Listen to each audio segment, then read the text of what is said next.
everybody, and welcome back to another episode of Streamrolled. We will be picking up where we left off last time with our three faithful adventurers deciding on what they want to do next. At the moment, they are travelling through the woods south of Honeywell with a rogue named Tien. They're looking for a place called the Skyless Temple that some Blackfield Guild adventurers went looking. I'll shut up and make this introduction quick and pass you over to our players. So, we successfully scare off angry frogmen, and looks like we need to follow them back to cave, because that's on the entrance to this temple, right? I think that's going to be a fair bit better than trying to dig down. Yeah, we'll probably fall through the roof, so best to take stairs. Now, which way is this cave? I'm reckoning it's, because it looks like it's a cliff here.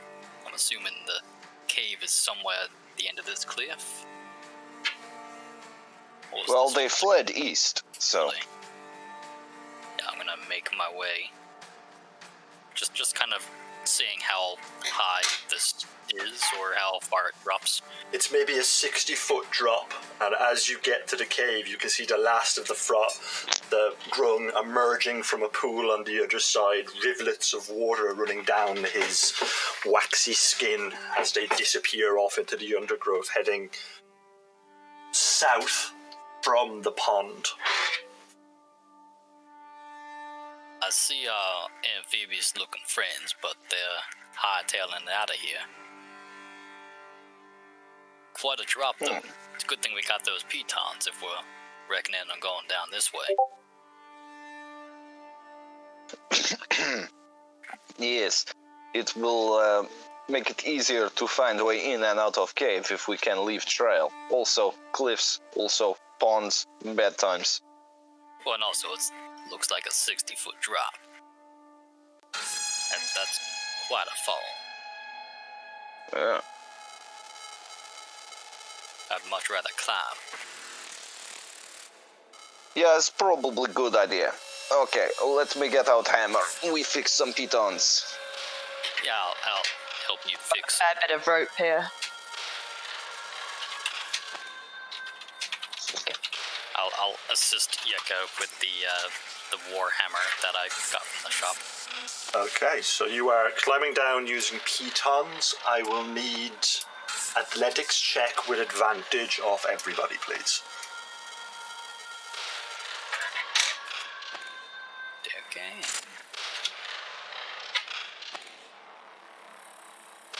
Oh, not asking. 20 is still enough, 16 is enough, 15 is enough. Right, so you lose a set of pitons that you've left stuck into the cliff above you, and the rope as a way to get back up here on the other side. But the four of you managed to get to the bottom without too much trouble. But how are you going to transport Dog? I'm going to carry him.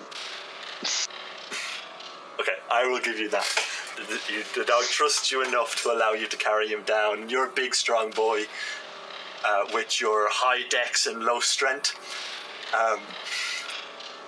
We will say that you can get the dog down to the bottom of the hill to uninvented. The pond that you're on the other end of, now that you're stood in it, is no more than 3 feet deep. So it's coming up to my chin. Yes.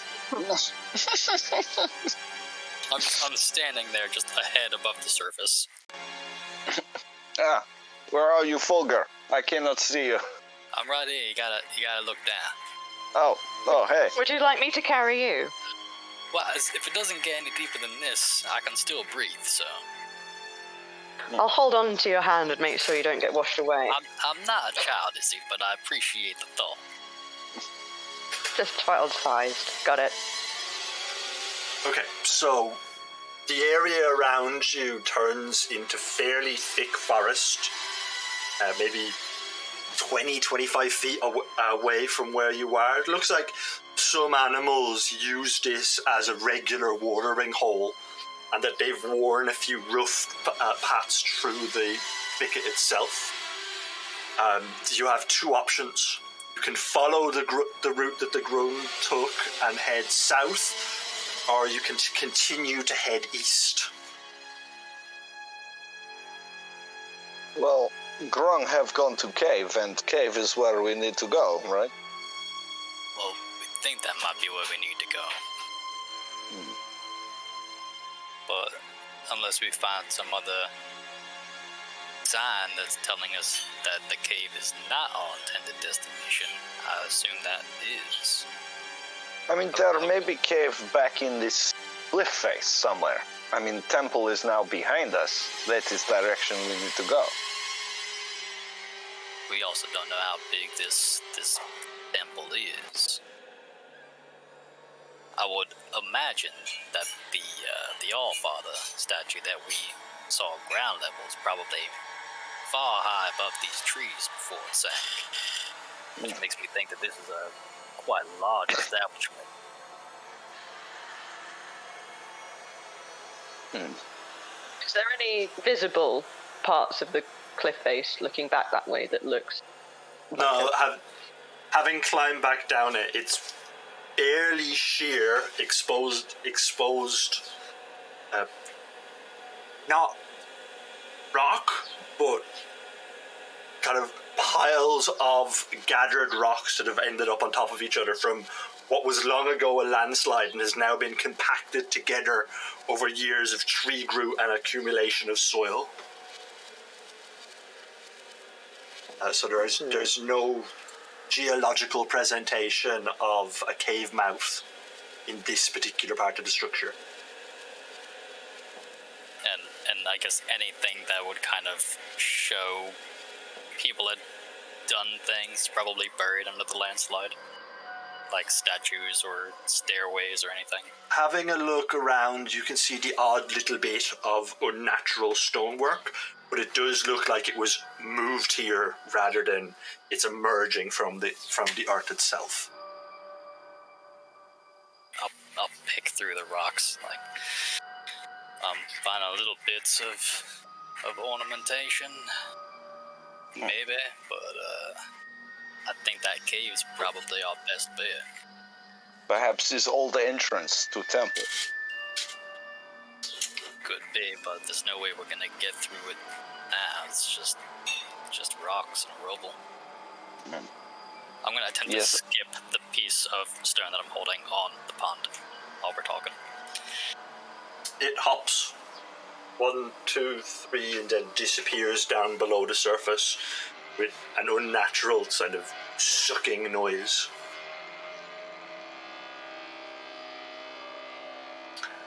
The lake doesn't ripple. I didn't like that. The lake we stood in. Hey, Fulgur, did that look a little strange to you? Yeah, it did. Izzy, are you still offering for me to, like, ride on top of your shoulders? I don't want to be in this water no more. Yes. May I suggest I will that bend we, down and attempt to... May I suggest that we take this opportunity to simply leave? Yeah, that might be faster. Izzy, I appreciate it. I'll start wading my way as fast as I can towards the cave. So you wander your way off. Are you going east or are you going south where the Grung went? I think we need to go south. They obviously know where cave entrance is. Yes, I think follow the Grung. Maybe we'll get lucky and we can just scare them off again. So, with your decision to follow them, you kind of head off for maybe 5 minutes or so before you lose the obvious trail, and then Thea steps up and she kind of looks at the ground. She's able to give you a direction, and you travel for maybe another 20 minutes in a fairly circuitous route that first goes south, then west, and then comes back up to the north. So you're ending up in a grove below where you were before, and you come up cresting onto a mound down in the lower left-hand corner of this map, where you can see several pillars of earth standing up with a swampy sinkhole below it. There's a definitive chirping noise coming from over here.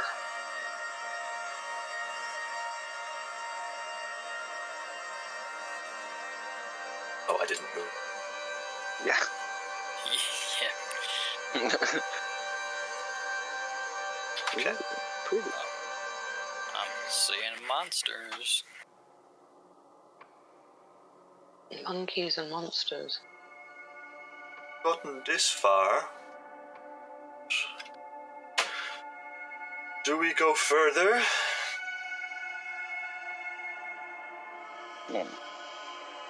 Well, must Why be did- cave entrance around here somewhere.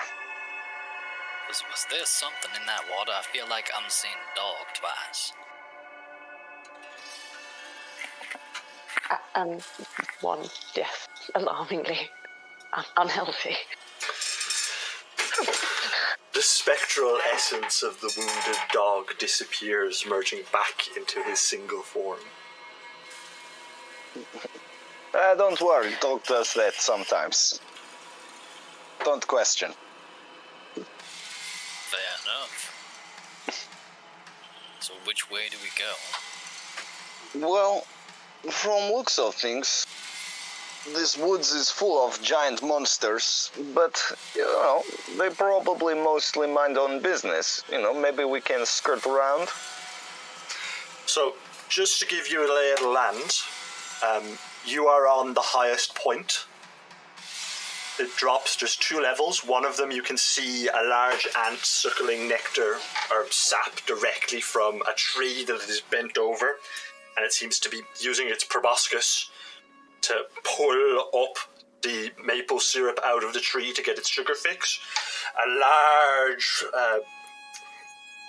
what was probably some kind of carnivorous tree has fallen over, bridging the gap between the two, though it will be a slippery pass. And then the layers each get a little lower onto the ground. However, if you drop from here directly down, maybe another 60 feet to the floor. But don't fall down the first gap. And that's the gap to our east.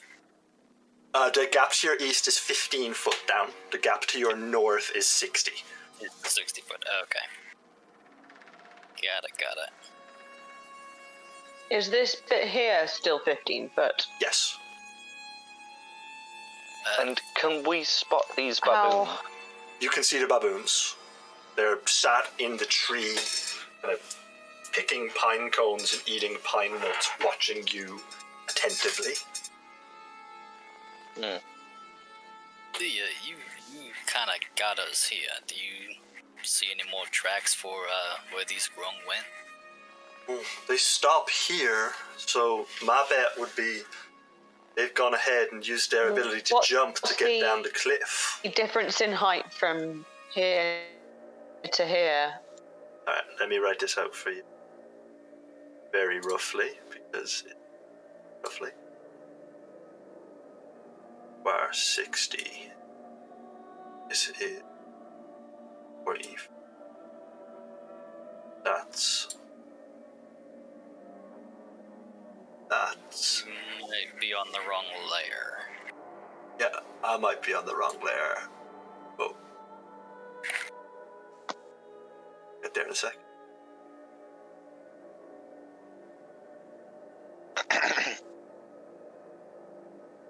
I think best bet may be climb cross tree, past giant ant. Try not to make eye contact with baboons. Maybe they let us go past. And, They seemed to just shy away from us last time. well, yes, but that was because I was enormous and scary, Whereas this time we want to be a little quiet. Well, if we try to leave it alone, maybe it'll leave us alone. Although equally, we could take offensive stance We could stand up on high ground and shoot ants to death, nice and easy. And then maybe baboons see us coming and think, they are scary, I will leave. Could do that, but I mean, they ain't just minding his business. I mean, for now. Until we drop down 15 I don't feet. plan on dropping down 15 feet. Yeah, but those ants, man, they can be pretty dangerous. If things go wrong with baboon and it comes up behind us, could be curtains, you know? I mean, are ants known for being carnivorous, or is it just going? Oh yeah, man, that guy will eat your legs. I think anything that's that big with jaws sharp enough to knock down a tree is probably going to be happy enough to eat us as well. I'll certainly knock us down. Well, There you go. Don't fall.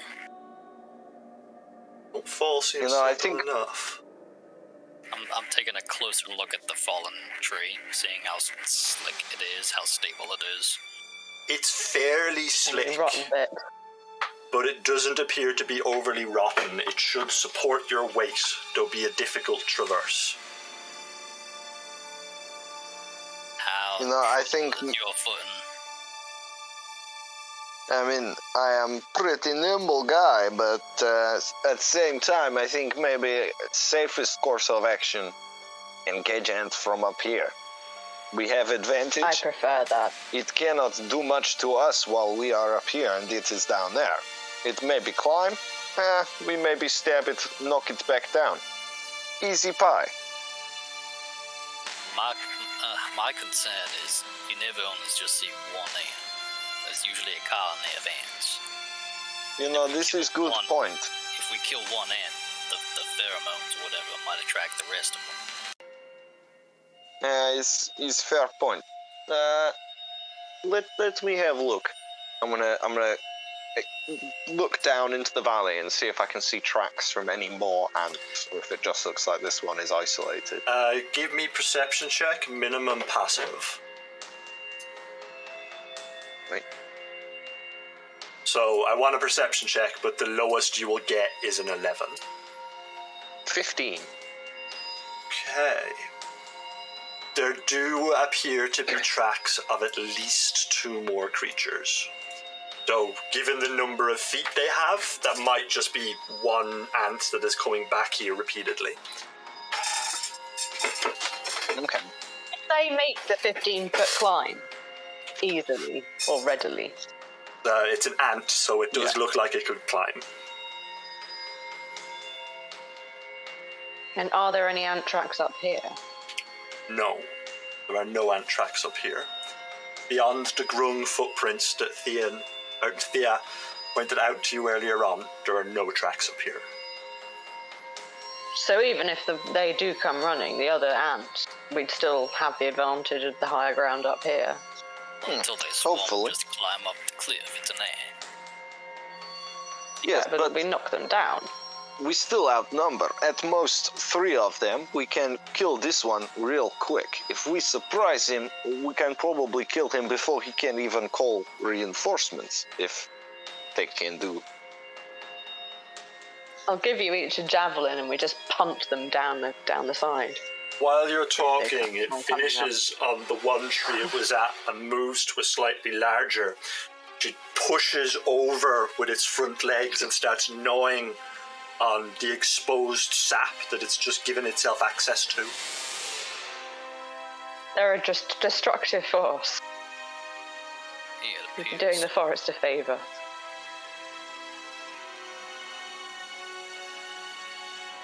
I don't know about this plan. Can I sort of think back to my time in the wilderness and think, like, how likely is it to attack us if it becomes aware of us? Like, will it attack us because we're in its territory, or will it just let us go past if it's busy eating? It will yeah, give me nature check.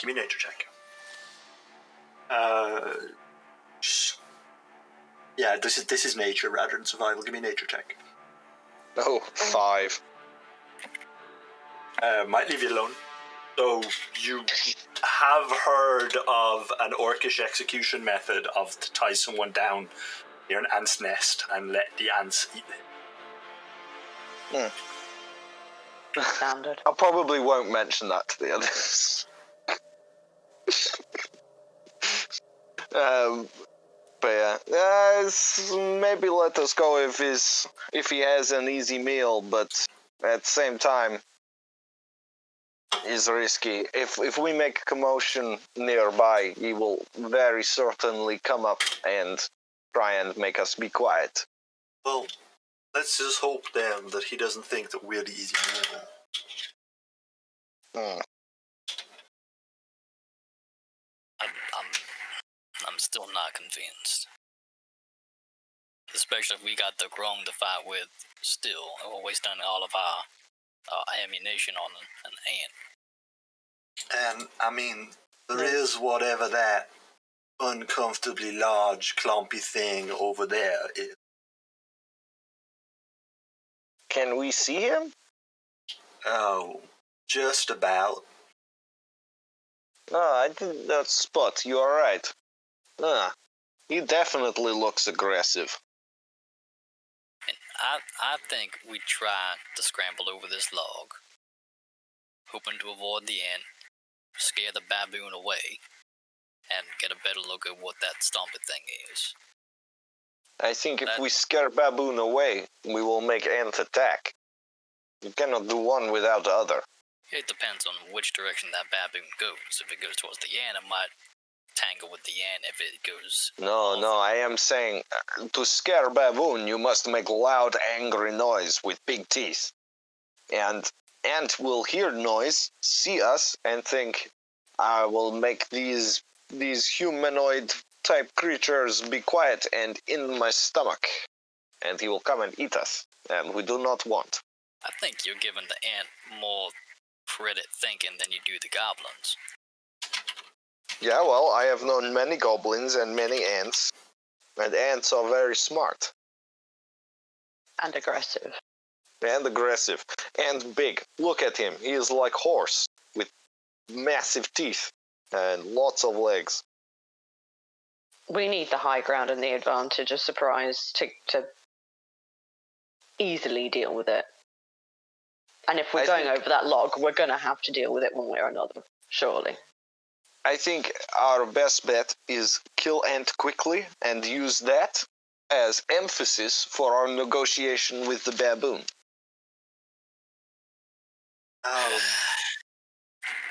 Have you ever been able to negotiate with a baboon? I mean, I've dealt with a few traders in my time who I would say certainly classify as a baboon, though I don't particularly think they're going to be able to talk to you. The trick with negotiating with baboon, it all comes down to who has nicest butt. Well, in that case, I think my money is on Full Gear. I will turn and blush, but kind of like pop my head a little bit. If we're going to do this, we should line up and do it quick. Try to get this in one go. Because I just foresee trouble if we attack it and it starts shrieking. You are right. We will do quick. Aim for head. Okay. If it climbs up, push back down. Crucial this. If you are going to go ahead and attack, I'd like you all to roll for initiative, please.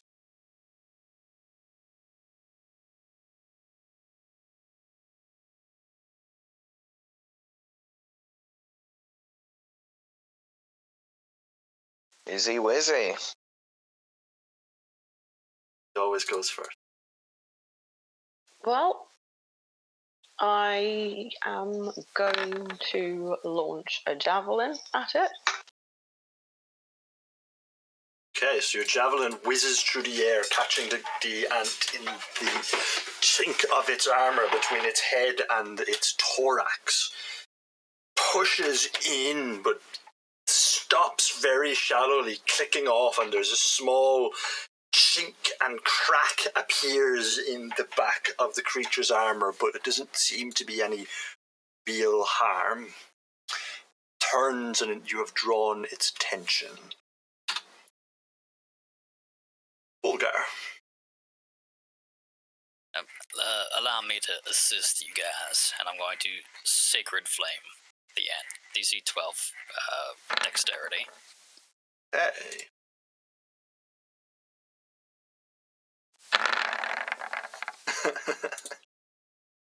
It has done everything. I don't know why. Okay, so DC 12 dexterity. It succeeds on that roll. So it does not take any damage this turn. Yeka. Alright, Yeka is going to draw his longbow, take careful aim at the back of the creature's head, and let rip an arrow. At advantage, because High ground. we're on high ground. I meant to remind everyone else, but No, it's fine. They hit. I would have asked if they hadn't hit. That's a terrible roll. 11. It harmlessly bounces off the creature's armor. You now have its attention. I'm going to look from side to side at the pair of you and just shake my head.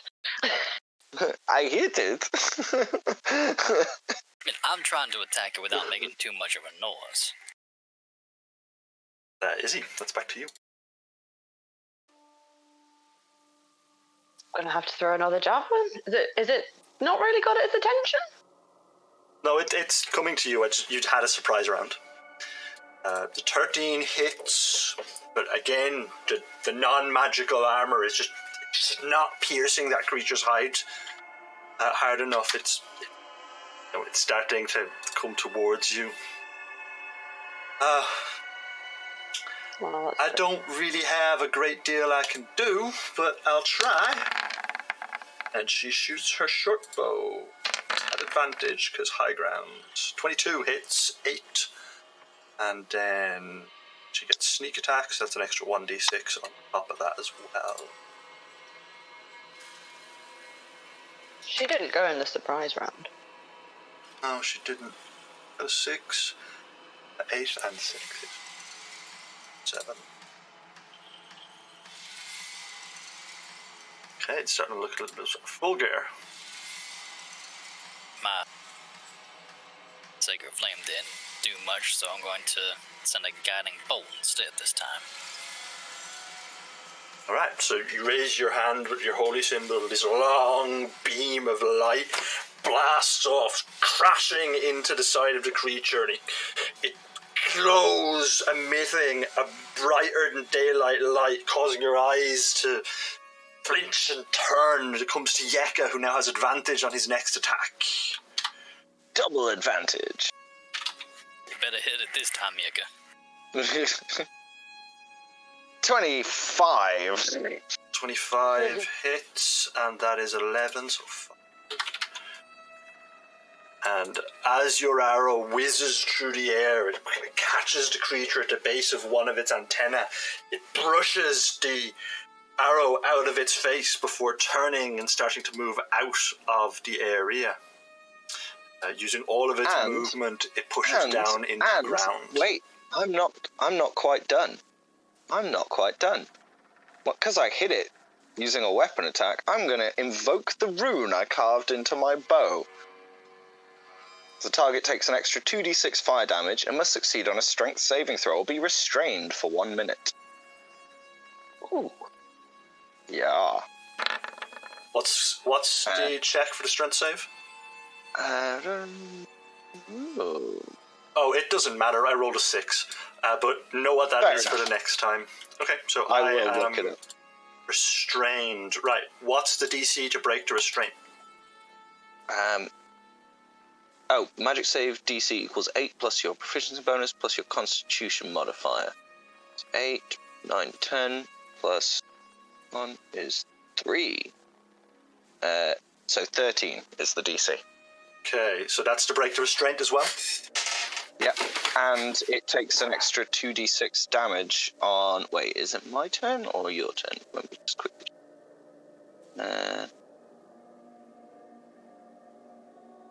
While restrained, the target takes 2d6 at the start of each of its turns, so it takes another 2d6 Alright, roll your 2d6, because it's your damage. So, yep, that's another 3. It starts cackling and trying to move against the restraints. It's unable to break them, and the burning bond that's kind of pinning it to the ground starts to leave a scorch mark in its shell. Izzy. Quickly, Go now! with another Kill it! javelin.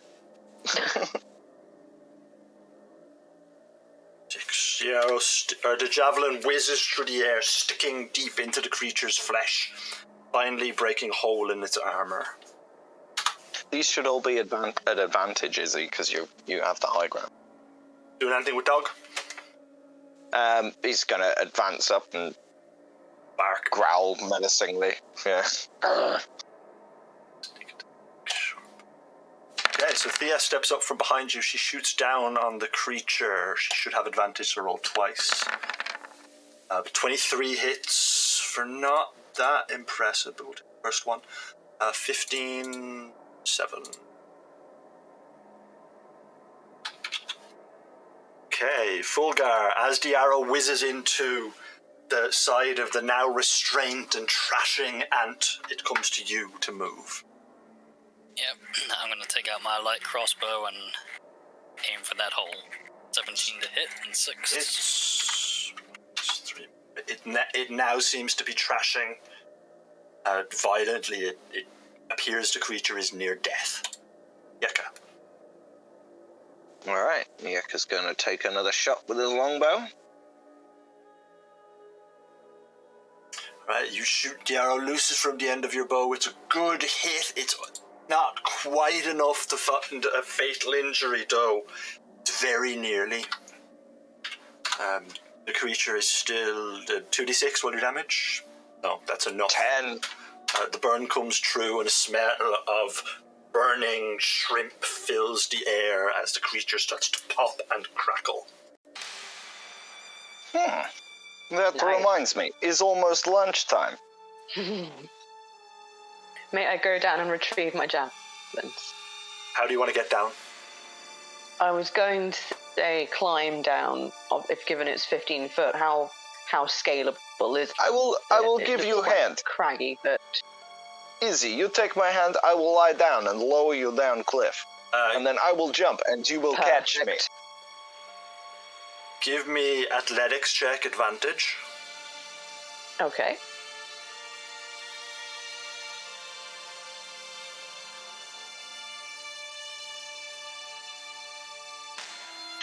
Okay, yeah, no, you just can get down.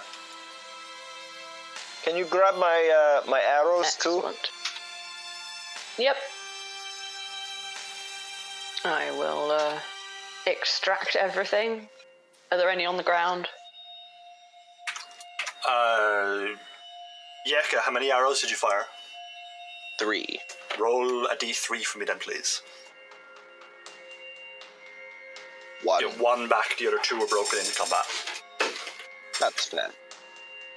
That. Am I back up to 5 javelins? Same, you fired 3, roll a d3 for me, please. Okay. D4 minus 1. Ow. Just roll a d4, we'll do minus 1. Okay. So we get all 3. Splendid, thank you. I will come back and try and... Well, has anyone got a bit of rope to hand down? I have some rope you can take. Thank you.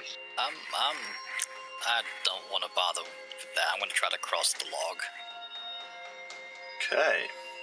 while they're dealing with the rope. Right. Okay, while they're dealing with the rope, give me either an acrobat... How are you going to get across the log? How are you going to get across the log? It's slippery, so I'm probably going to be on all fours. Right. In that case, athletics with advantage, please.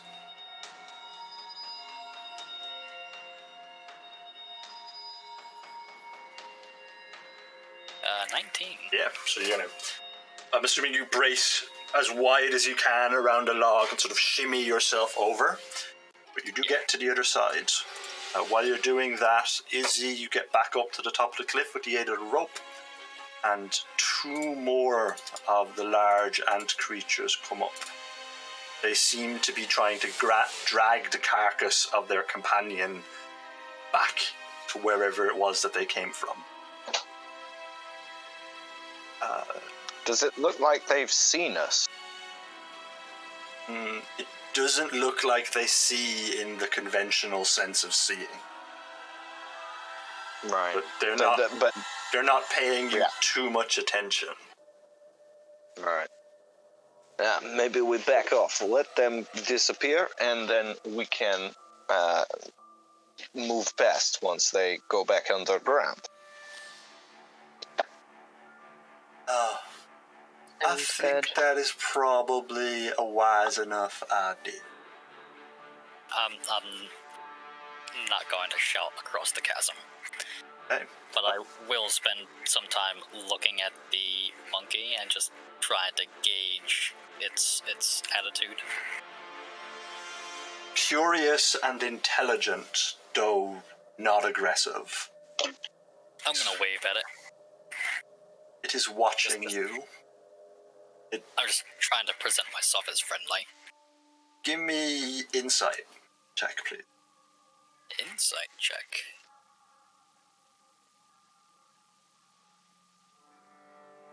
$22. There's a brief flash of intelligence before it returns to picking pine nuts. That's curious. Okay. So the ants leave, dragging the carcass of their fallen compatriot with them.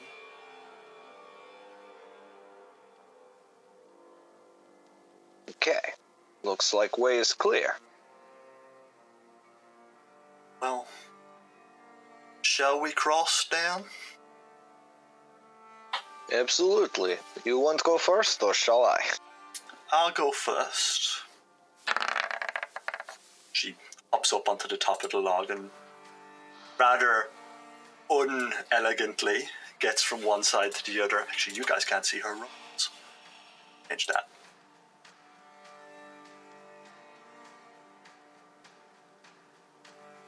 Yep, sweet. Okay. Then Yaka, how do you want to get across the log? Yaka's gonna try and just, balance across it, walk across it.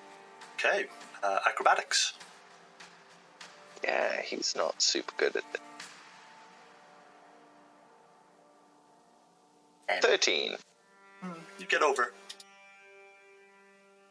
Yeah. And Izzy? I'm gonna do the Fulgur method. Right, lie down. I'm large and heavy. Lie down, grab athletics check advantage.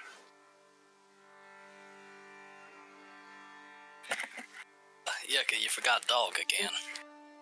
Oh, yes. Oh, dog. Dog. Dog gets over, jumping in front of Izzy, and he makes it with ease and grace and poise.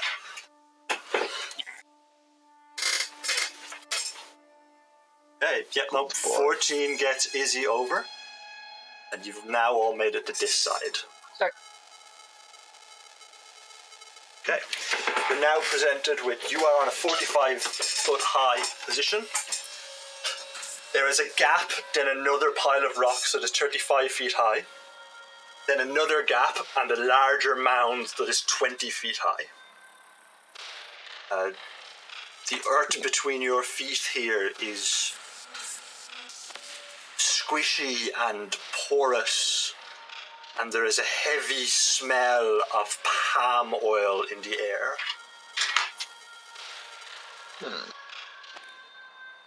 Does it seem like it's coming from the trees? Or Somewhere over here. It's being wafted to you on the wind. Not the most pleasant smell. And this ogre zombie wandering around. What does it look like he's up to? It seems like he's aimlessly wandering back and forth, almost as if he's walking an ancient patrol route. I think that ogre zombie is going to be a lot more formidable than that ant was. Yeah, it could be a problem, but again, he does not look like strong climber. From up here, he can do nothing. Yeah, but he's a bit more mindless than the ant.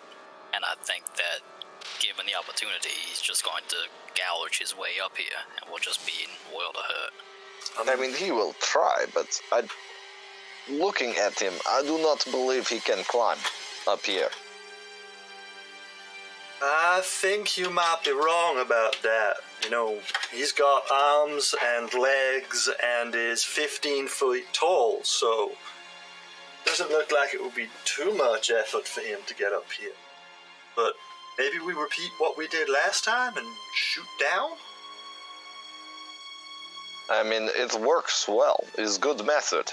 Unless I've heard that clerics are able to turn the undead and cause them to flee. Is that true? I mean, I could try doing that. If you want to turn them away and then just try to jump these gaps. Well, there How is large maybe is the bigger gaps?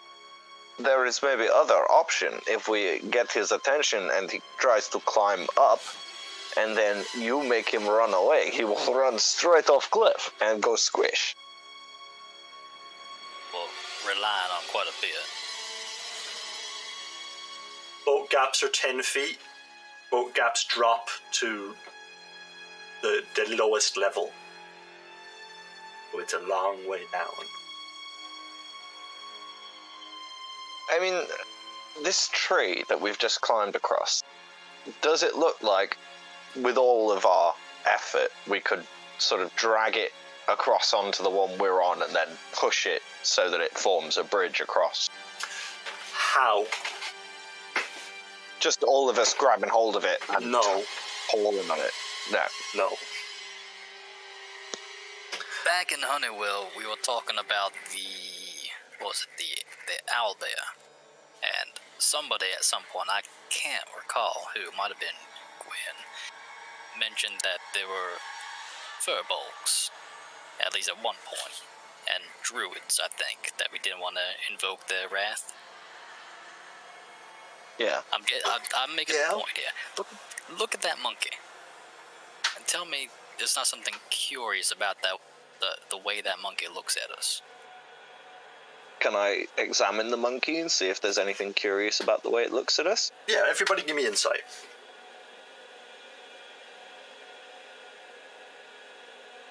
Oh, shit. An 18. I hit initiative for some reason. I saw the eye. That's okay, we'll 13. forgive you.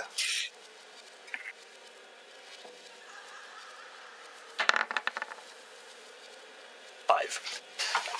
So, looking at the creature, it is unusually well-mannered for a creature. It seems to be picking out quite a few pine nuts in one go and then eating them one at a time from its hand. And they're both, and in fact, now where you are, you can see there is a third watching what you're doing, but not reacting the way a wild creature should. There's no threat display, there's no posturing, they're not flashing their teeth, they're not communicating with their backsides. So it seems just like they're watching it. Yes. I'm gonna wave at the monkey. It's eating its nuts. It seems very intelligent. I'm saying hello, like in all the languages that I know. I'm saying hello in common, dwarvish, elvish, trying to elicit a response. They don't respond.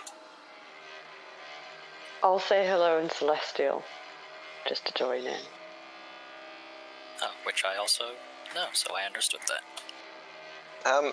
Guys, with all the random noises you make, I think we need to focus. Yeka, what languages do you speak?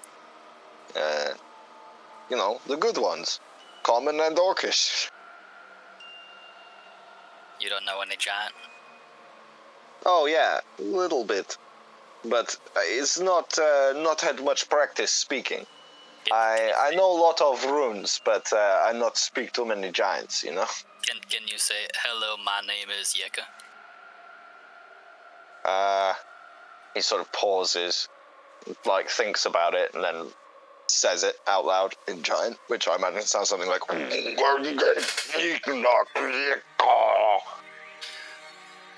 I don't speak giant, but I'm fairly certain your pronunciation is awful.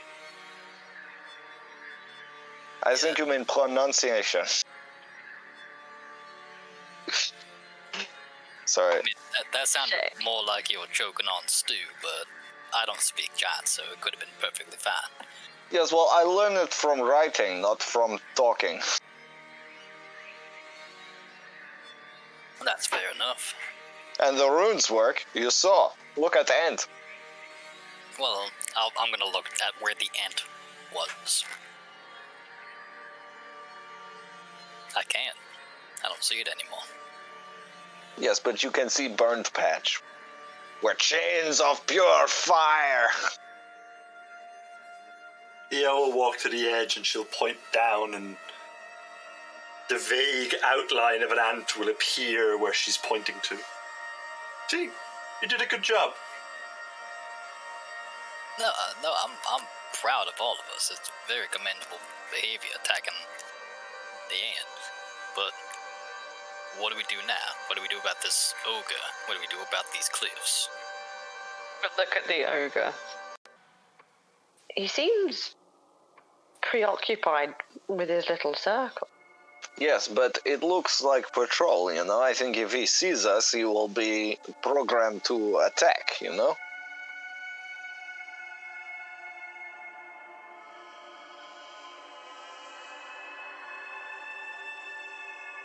Gotta be a way to deal with this. I mean, we can probably just, do little jump across gaps, and Ogre will not be able to catch us very well. Yeah, I think I could maybe clear it if I get a running start. But there is also strange smell coming from rocks over there, so I think maybe other problem. I think maybe it's good idea to deal with all of these threats one at a time while we have advantage. Monkeys might not like us attacking the ogre. Well, monkeys did not mind us attacking ant. That's true. But that's not enough. Hey, monkey, baboon man, you mind if we kill strange undead ogre man?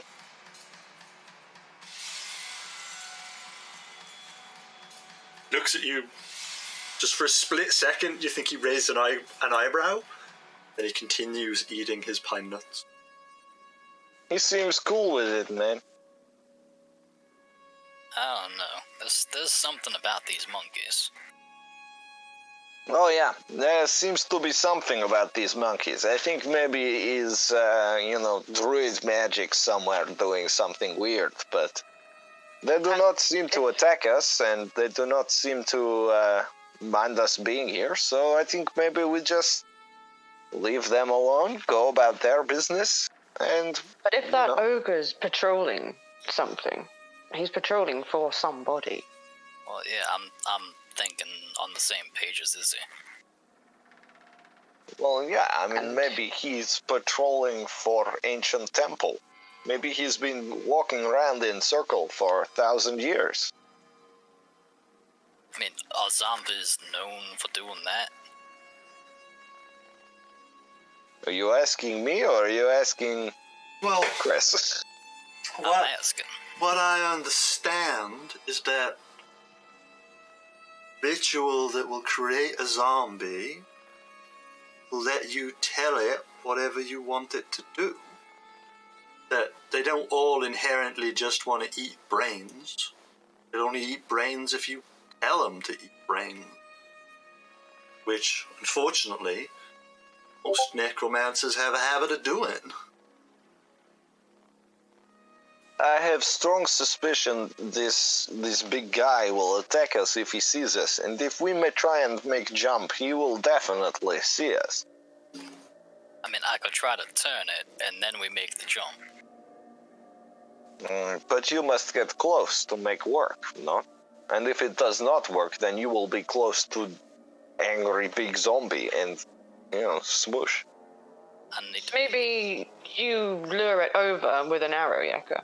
And then when it gets close, it'll be getting close to all of us. Well, this what I say. We shoot it a little bit, it climbs up cliff, and then you do your thing, and it runs away and goes squish. I mean, we can try that idea, but, I mean, I need your word that if it doesn't work, that, I tell you Here, what, if brandishing it my doesn't axe. work, I will think very strong thoughts and get very big, and I will push it off cliff. that sounds fair. Yeka's gonna hold out his arm to, warrior grip handshake you. Alright, I'll squeeze back. I give you my word, we will defeat giant zombie. It will be good battle. Alright, well, let's get this done with. We gotta figure out where that oil smell's coming from. We gotta get into this temple. I'm Alright. gonna start fiddling with my holy symbol. Hey, I will move up into a flanking position to protect Volga. Yeah. Yeka's gonna move up, get a nice angle on this thing. But he's gonna, he's knocked an arrow, but he's been watching this thing walk around in a circle, so he's gonna wait until it's as far away on its circle as he can before he takes his shot. Right, make a shot. Yeah, that's about right.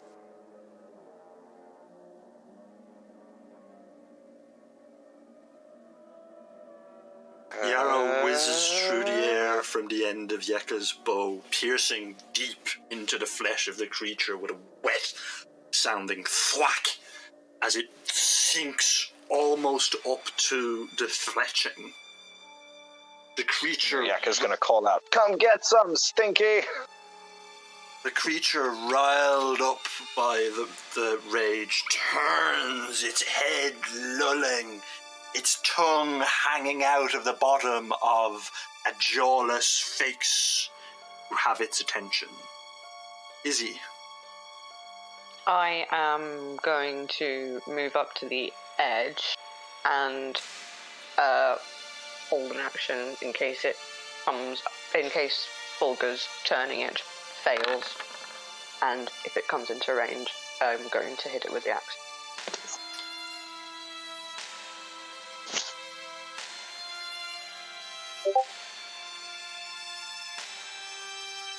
Does start to move towards you. Travels first 30 feet and then stops, raising its hand over. This long, deep gurgle comes out of its throat as it pushes towards the end of the cliff, which it starts slowly to climb, one hand over the other. Are you doing anything with your dog, Nathaniel? Oh yes, dog's gonna run up to the cliff and is going to bark at the ogre zombie and assist Izzy. Give her the aid assist. Yeah. You know what I mean. He's a good boy. Thea is going to jump onto the top of the log and shoot down over the two of you into the crowd below with her short bow.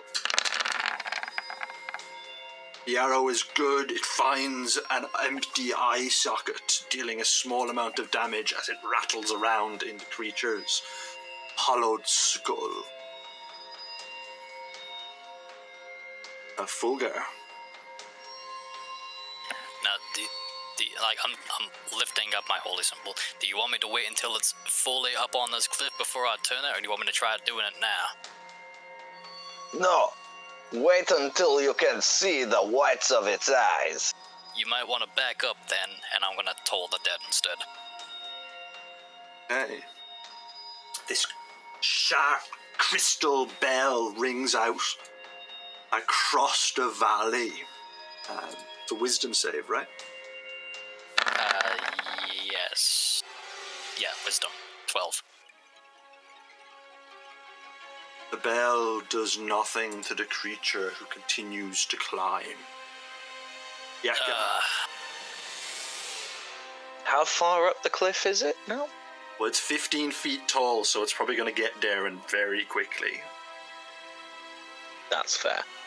I'm gonna take a step up, sort of lean out over the edge of the cliff so I can get an angle on this thing as it climbs. And take a shot. Draws the arrow back. At 23. 23 hits, 4 is For good. 4 damage. You find another fleshy, fatty spot on the side of the creature. Your arrow gets lost inside of its putrid flesh, just absorbed all of the way in. Creature keeps climbing. Izzy, its hands are now close enough for you to strike at. Oh, in that case, I will. At have a go. advantage, because the dog's assisting you. Right. Slashy slash. And it's good. Your fingers. They fall off, hitting the ground like wet sausages. I am now going to back up and be Fulga's bodyguard Okay. and hide behind me. The ogre climbs the rest of the way to the summit, presenting itself at its full height, roaring down into your face. A scrattling, scurrying sound can be heard from the valley beneath you. Something else emerges from the ground. Oh. Oh. Don't like the sound of that. Okay, dog. Okay. Dog is going to bite the ogre zombie. Because he's a good dog. It's a 21 for 2 damage, and you gotta take that DC 11 strength saving throw or be knocked prone. Doesn't work on larger creatures. Oh yeah, sorry, we did say that. We did. Yeah, sorry. Yeah. And, yep, it's enough. going to I need circle a round. Constitution saving throw from the dog. For what? Bitten down into rotting from flesh of biting a the zombie. thing. Yep, that makes total sense. Oh no, he got The a dog 3. is now violently nauseated and will be stunned for 1 round. Here. Oh no. Yeah, that's unfortunate. She's going to take another shot.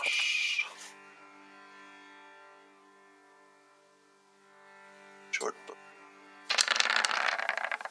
Is in combat with another ally, does get sneak, that hits, that's 8. Okay. Actually, I have to say, the dog is stunned, Oh yeah, of course. so it doesn't count. Plus 4. Fair, stick to the rules. Rules is written. Why? Why did I say anything? Okay, Fulgar. Yep, it's in my face now, so I'm thrusting my holy symbol at it, and I'm trying to channel divinity, turn undead, which I'll put in the chat, but it's another DC 12 wisdom save. And I'm also in range of the skeletons. Okay, so they all go.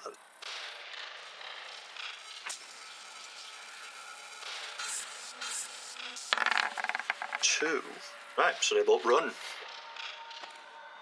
Yeah, I'm just back away. I'm just thrusting 17 moonbows. in the zombie's face. So you hold the symbol up, and this bright light erupts from it, leaving pinpricks all over the zombie's chest that match the constellations from the sky. A familiar smiling face lines up with the eyes and mouth of the creature. Yeka. Alright.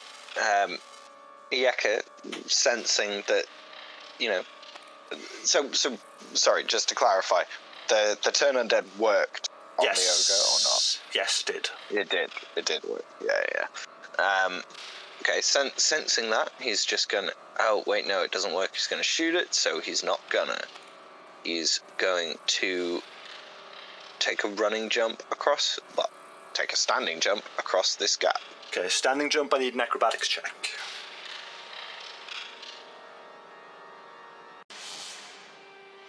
Come on, Yeka, don't fuck it up.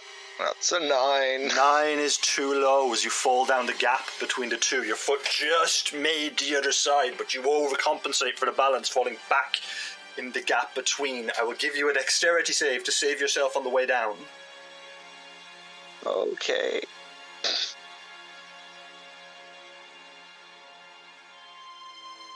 That's another 9. You've fallen 45 feet to the gap below. Take 4d6 fall damage. Pardon me. 20. Are you rolling it or am I? Yeah. Take 20 fall damage as you hit a rock on the way down and then eventually end in the squelching mud below you. Not too far beyond that, you feel brick. Oh, comforting. Interesting. Izzy. Uncomfortable.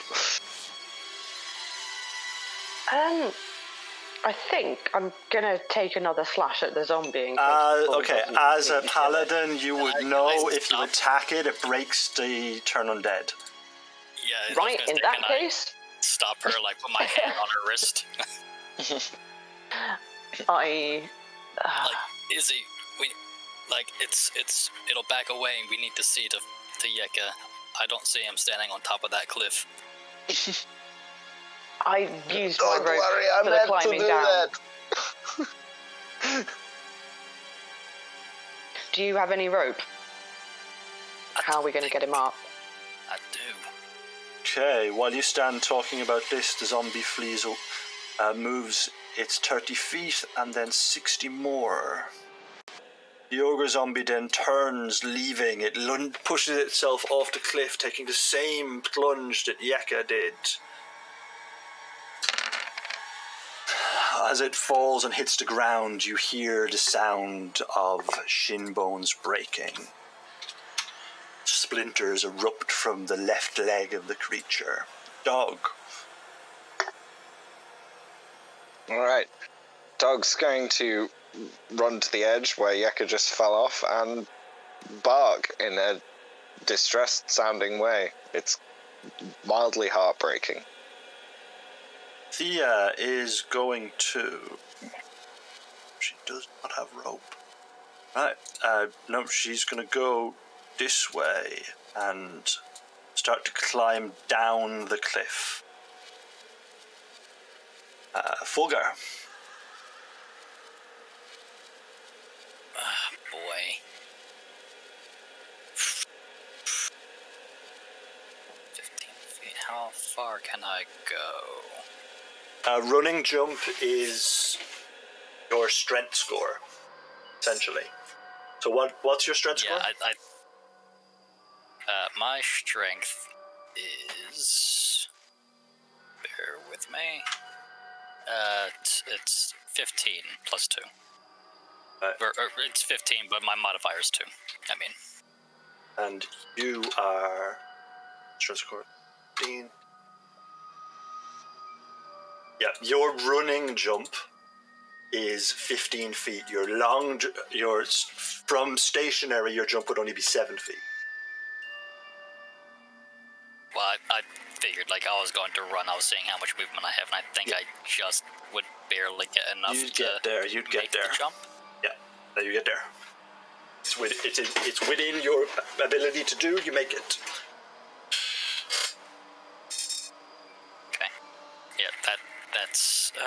actually. What do I have? Give me an acrobatics check, though, as it is quite slippy. Yeah, I was expecting that. 16. 16 gets you onto the other side, and you don't lose your balance. You keep your footing. Yeah, I'll spin around and kind of like drop to my knees as I land, and I'm going to bonus action healing word Yeka. Okay, so you roll your healing dice, Yeka, you get that much back, and then Nat, it's your turn. Sorry, Yeka, it's your turn. So Yeka gets 5. I'm like, get up, Yeka. Get up before it comes back. Don't worry, I am fine. It was all part of my plan. He stands up. Presumably I was prone. And yeah, I'm gonna... Is the ogre still turned? Yeah, it's still... turned for a minute. Yeah. But it's down on the ground where it's fallen. It hasn't gotten back up yet. Yeah, that's fine. Yeka's gonna move around this way and then dash to here and be stood at the bottom of this cliff in preparation to climb up it. Okay, Izzy. Running jump over also. Okay, it's quite slippy on the other side, so it's in your range, you'll definitely make it, but I need an acrobatics check to see you fall prone. You're fine. Keep your footing, you land on the other side. It's still, the 18 was the first roll, 16 would have been high enough. You're good. Have you got anything else you want to do this turn? Have I got a bit more movement? Yes, you'd have another 5 squares. Another 5 feet, or you can dash and do the next one as well. I'm gonna dash and do the next one, I think. Okay. Same again? Alright, your feet touch the soil and you hear booming voice come from the tree on the far end. You dare bring that blasphemous thing into my grove. The roots start to upheave and the long face turns from a heavy palmed tree. It stares enraged.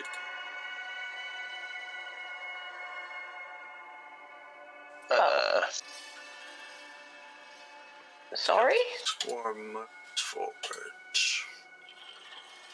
Ogre zombie stands up, you move to 40.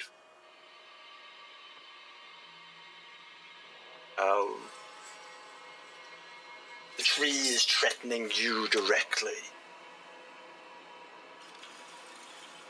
Come into my clearing with that foul thing.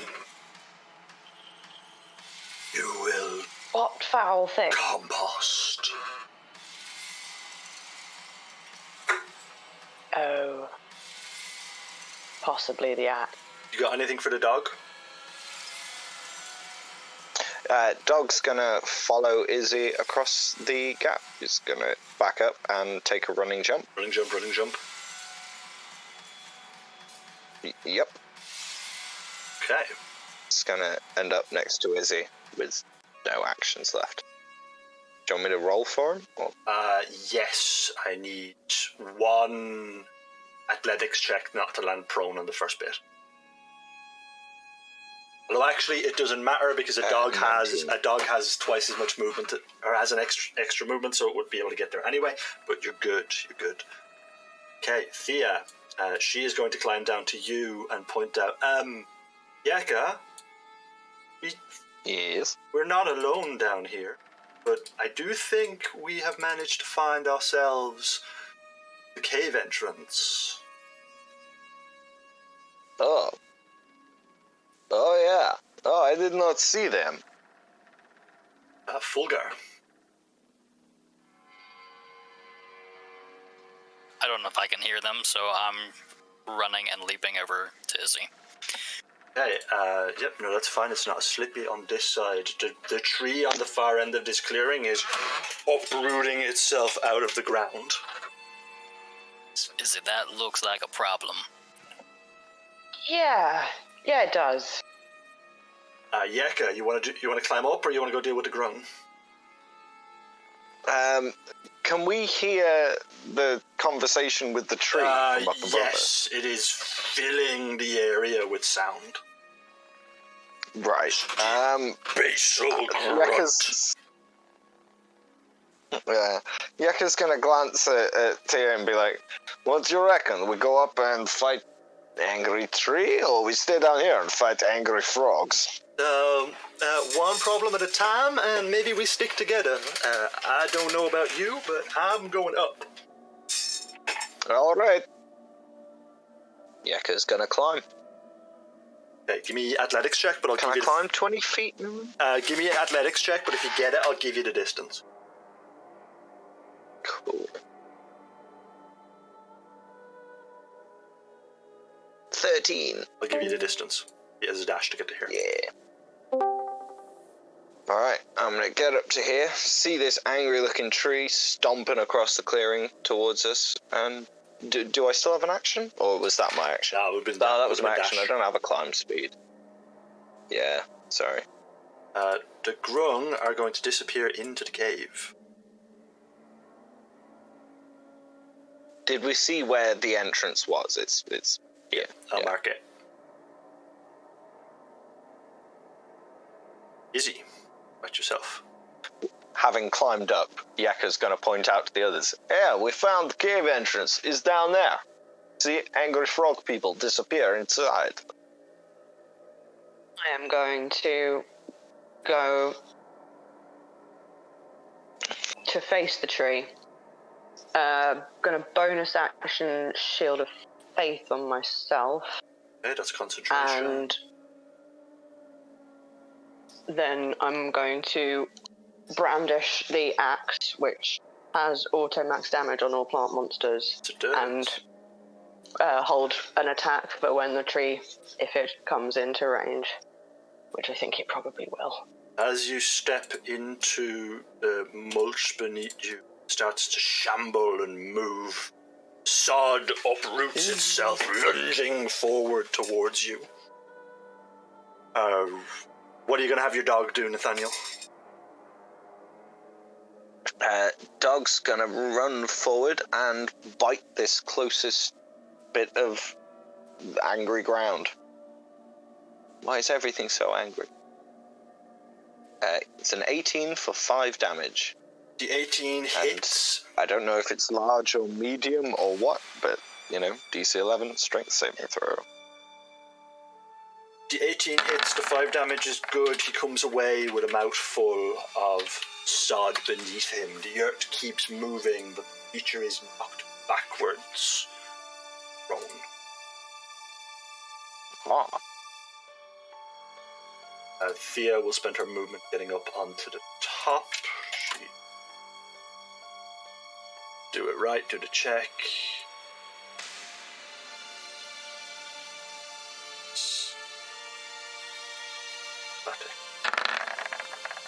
Advantage 20, she's fine, she gets up there. Fulgar, that's your turn. Oh boy, oh boy. I'll come up with. I need to get the arrow with my warhammer, and I'll take a swing at the sod creature. Okay, it's down on. It's prone, so you get to attack with advantage. Okay. So you swing around with your mace, bringing it up over your head, down, crashing into the creature. There's a deafening thud, and the creature absorbs most of the sound. It shudders, and tufts of dirt are spewed up into the air. Yeka. It's quite squishy. Right. Given that I've just climbed up a cliff, I don't have a weapon equipped at this point, so I could draw either without having to drop one, right? Yes. Cool. In which case, I'm gonna charge in, draw my scimitar, and have at this top lump. Okay. 22 for 6. cut through it, breaking off dandelions and thistles that are wrapped up in its form, though it is not yet dead.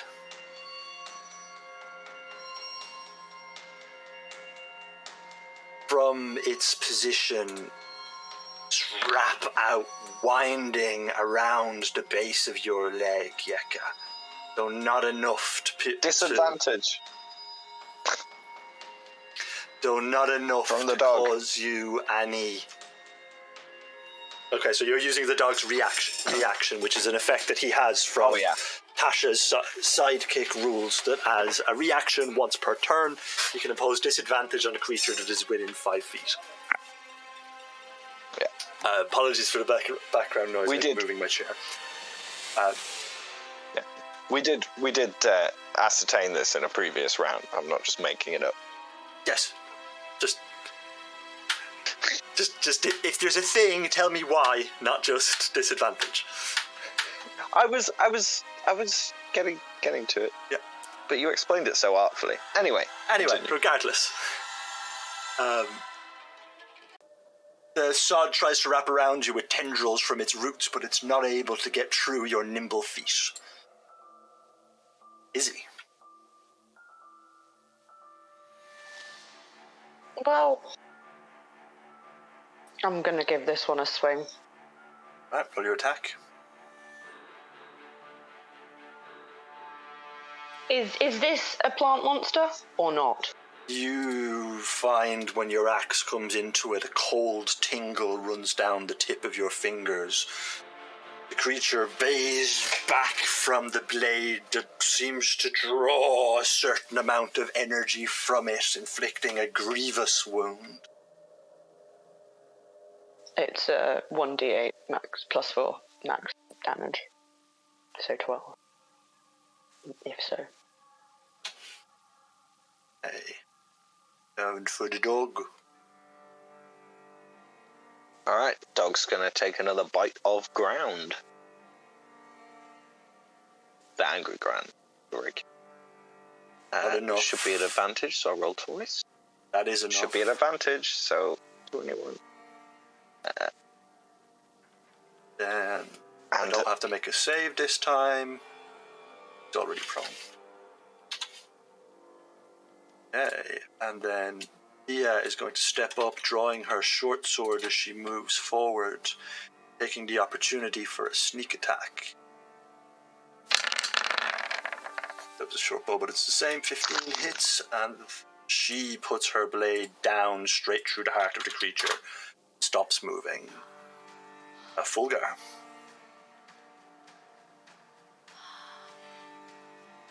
It's dead now, so I'm gonna step over it and start making my way. Oh, I can make it now.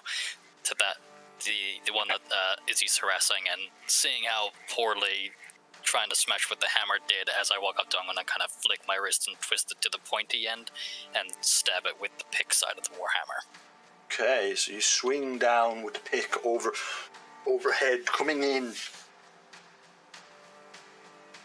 It is rolling 16 for 10. That's a good hit. Doesn't do quite as much damage as the previous blow did, but it's a good hit. Yeka. Right. Yeka's going to run up to Gnaw and swing in with his scimitar again. This would just be a normal roll. 11.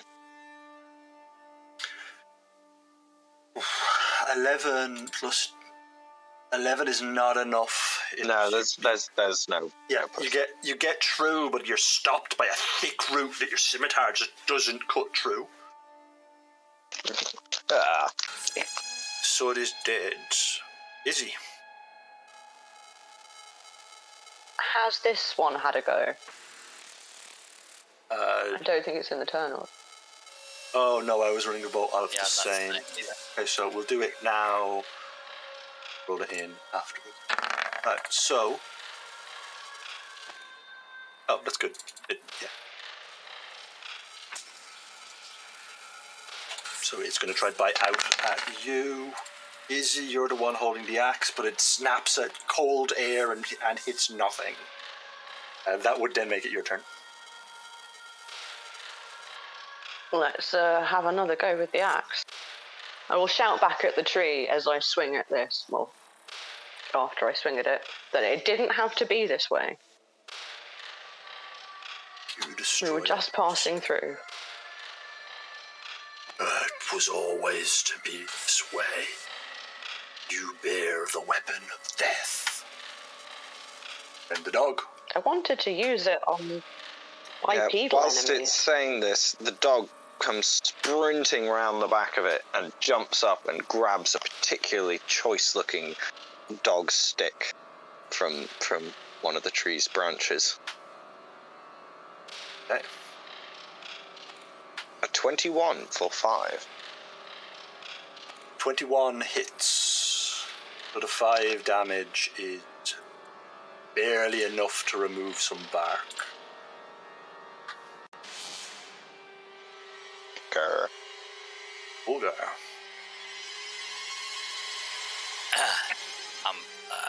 I'll take a step forward, and I'm following Izzy's suit. Just like, it doesn't have to be this way. What is your beef with this axe?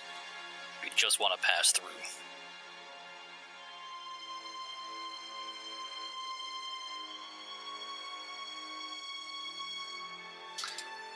Bearer of the axe will die in my grove. Sent from the unseelie. Are we fighting this, or are we running away? Sounds like you guys are talking to a tree.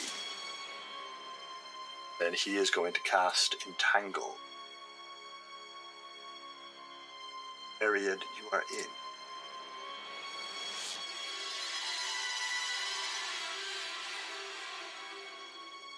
Roots sprout up from around you, wrapping your feet and ankles.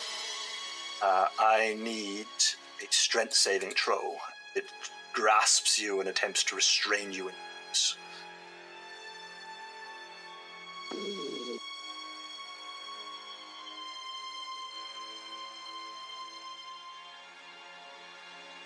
Uh, 8.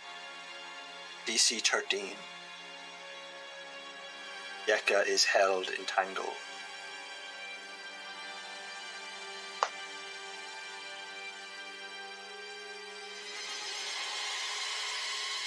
Yeka, your turn. Strain, do you want to try break it? I would like to... Yes, please. Okay, it is your action. Strength check. Then check. 21. That's more like it. Gets you out. Alright, Sod is dead. Can I move? Or is that my whole turn? No, you can move. So you've got movement and a bonus action. Alright. Alright, I'm gonna move. In fact, he's gonna move this way, and then this way, and he's gonna become Big Boy Yeka. Okay. So, yes. Yeka bellows with rage and just gets swole. Right, Izzy. I can't make him big, so you'll have to do it, Chris. Is the entangle area difficult terrain? Yes. In that case, I want to move to here, but cannot select my token over the entangle area. Thank you. And then 1, 2, 3, 4, 6. Well, I guess we're doing this now. So, yeah. Let's have a go with the axe.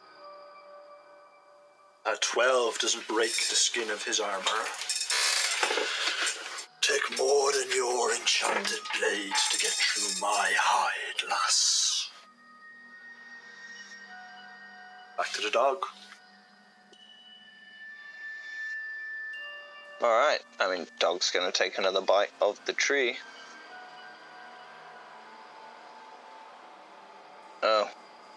Although, wait, he's flanking now, so that's an advantage. Don't do flanking. 21 for 4. Oh, do we not? Said that from the very beginning. Oh, okay. Sorry. Alright, the 6 then. Okay. Ulgar. Just difficult terrain, you're not entangled. Yeah, I'm going to take a few steps back and just reach into my component pouch and just say it didn't have to be this way. And I'm going to cast Flaming Sphere. Okay. Here. And as a bonus action, I'm going to, push it into him. Right, so what's the damage on that? I will put that in the chat. It is concentration up to 1 minute. Fire damage needs to make a dex saving throw. Okay. So this ball of fire erupts in front of Fergal, pushes it into the foot of the creature, who makes his saving throw and takes half damage. Okay, so 2d6. Let me roll that, because I don't think I did.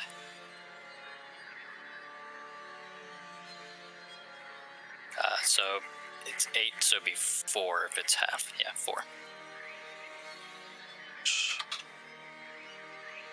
The outside of his skin starts to burn up. Oh, I suppose if this is the plan, she'll come this way and attack. Short sword she has drawn. Come back in.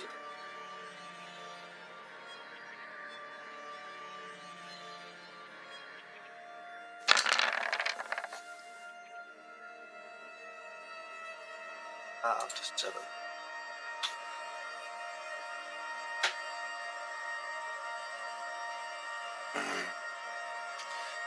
Too long. Of course, that fire's hot enough for my companions too. FYI.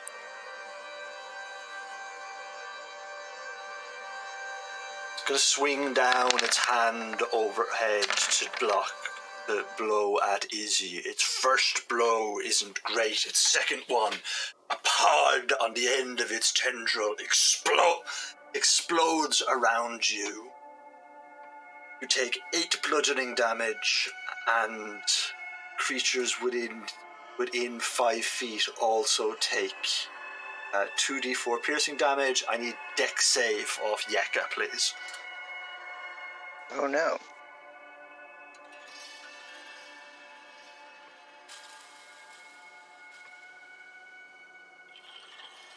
$11. 11 is not enough. You take 4 damage as the exploding pod shoots out these blasts of tiny splinters. Alright, I am going to use my reaction at the end of its turn to force it to make a wisdom saving throw. If it fails, it's charmed for 1 minute and it's incapacitated with a speed of 0. What's the save? And it can repeat same DC as last time, 13. Okay, so it's charm. Okay, creature is charmed. Alright, so it's incapacitated, speed of 0, and it can repeat the saving throw at the end of each of its turns. Yeah. And then... That's unless you attack now it, it's right? my go. Nope. Well, it doesn't say that in this particular thing. I'll pop it in the chat. Oh, wait, no, I won't. Yeah, no, it just says it's charmed by you for 1 minute. While charmed in this way, the creature has a speed of 0 and is incapacitated, descending into a dreamy stupor. So I assume it's functionally like Tasha's hideous... what is it? Hideous laughter? No, not Tasha's hideous laughter. Whose hideous laughter? It's Tasha's. It is, isn't it? Yeah. Yeah. I'm still calling out yeah, get there. You might want to step back a little bit. Okay. I might, in a second. But first, I'm going to cut it up with my scimitar. badass. And it's incapacitated, so... Is that advantage? Yeah, just take advantage. Yeah. There has to be something that you attacking it breaks charm. Because you attacking it breaks turn undead. I know it's not in the rules that you have, but I'm checking the rules for the condition charmed. By all means, if that's what it says, then that's what it says. No, but either way, for the minute, attack it. We'll figure it out. I don't know the rules, so. But the conversation we have to have afterwards. A 22 and a 14. 22 hits, 14 doesn't. Oh, sorry, I used my action surge to attack twice. Sorry, I meant to say that. Again, just not dealing much damage to this creature. Izzy. I am going to move around it a bit, seeing the damage that sprayed out, given it seems to be attacking me, and go full lumberjack.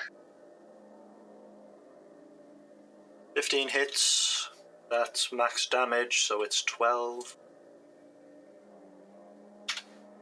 Okay. You want to smite? Not yet, no. No. And the dog?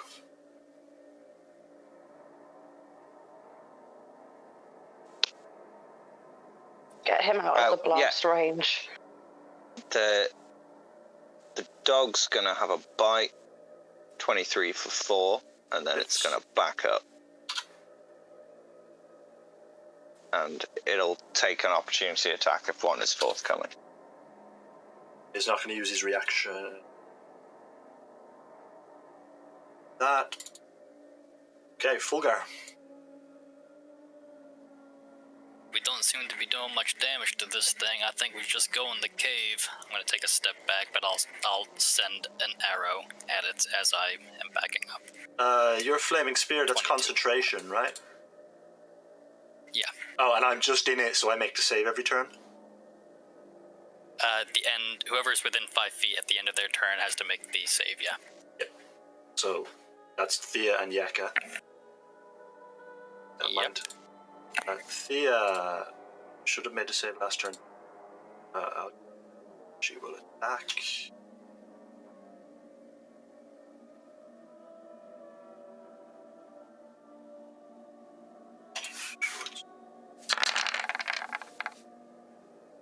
Good.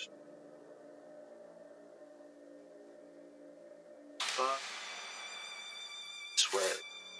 Action, so you get engage. Evia is going to turn and its chest will open. Try to encompass Izzy. I need a dex save, please. T13 as the tendrils attempt to wrap around you and pull you into its chest. Just managed to get out of the way. Yeka. So are we running then? It's just gonna follow us. Not gonna follow us into a cave. It's just gonna wait outside the cave for us to emerge. It didn't even know that the axe was in its area until we got here. Sorry, 2d6. Right? Is that right? Yeah, I've got it. Yeah, 2d6. 6. Perfect. Works. Okay, Yeka. Alright, well, if the consensus is we're running, then I guess we're fucking running. Sorry. I don't know what's wrong with me today. The axe was in its area until we got here. But it does now. Yeah, but it's not gonna follow you forever. But yeah, I guess in Really? which case Yeka's gonna disengage and skirt around the edge of the entangled area. Chunya. But how rooted does this tree monster look? It's using its roots as its feet, but it's also able to manipulate the soil around it. So, barely. It can move. I think I think it can move, but it's gonna be an effort, so if we get far enough away, it'll probably lose interest. For the time being, at least. In that case, I will also disengage and back up.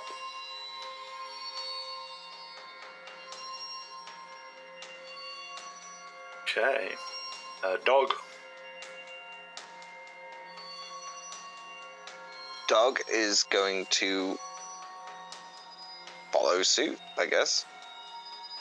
It's gonna run this way.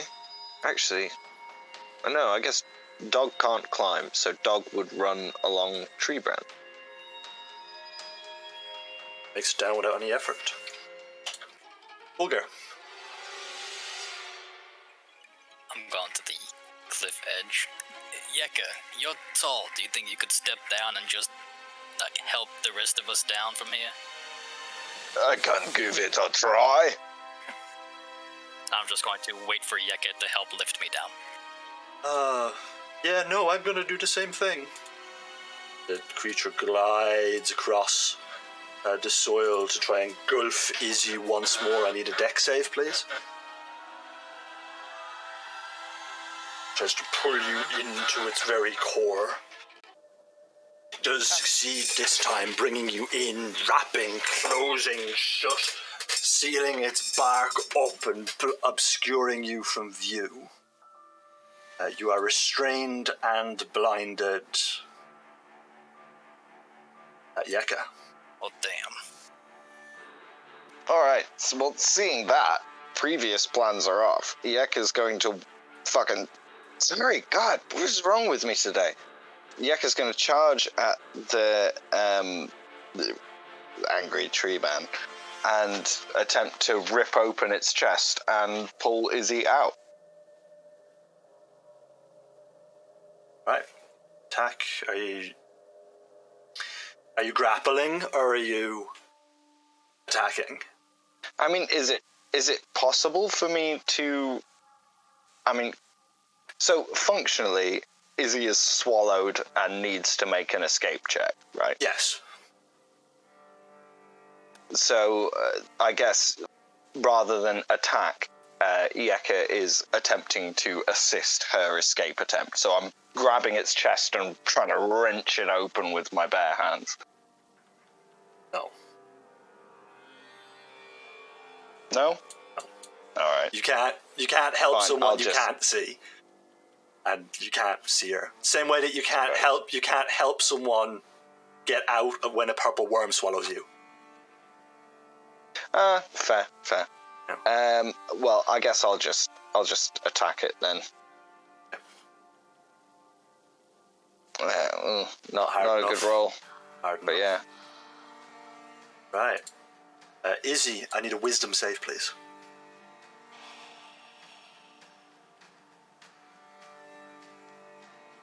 You feel guilt for all of your past transgressions. An overwhelming, insurpassable urge to sing all of these at the top of your voice takes you.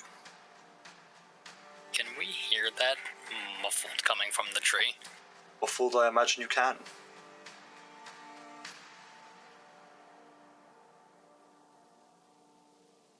Stolen, I have lied, I have cheated.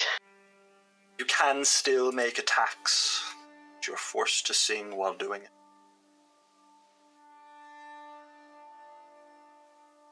Be careful, yeah. Okay. There might be a hobby around here too. I like big butts and I cannot lie! Critical miss is still a critical miss. You don't hit anything important. Strength. Hey. Dog. Alright. Dog senses something is amiss and is going to come charging back up here and take another bite out of this creature, because it's not leaving us alone. It just swallowed Izzy and he likes Izzy. Bulgar.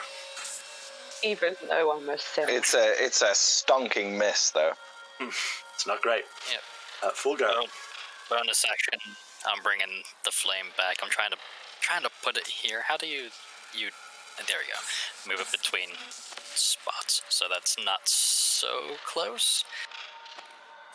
And as my action, I'm going to try to toll the dead, the tree. Oh, I forgot it does that. So DC 12 Wisdom. Okay. And then damage. Oh, no, don't worry about it. I got a 25 for my wisdom. Oh my god. For my damage. You got my hopes up. Oh, we're gonna have to try something. Izzy, I'm sorry, it might be about to get very loud in there. And she casts Tasha's Hideous Laughter on the tree. Has to make a wisdom saving throw or fall prone. Might not work, but let's try. I'll save DC 12.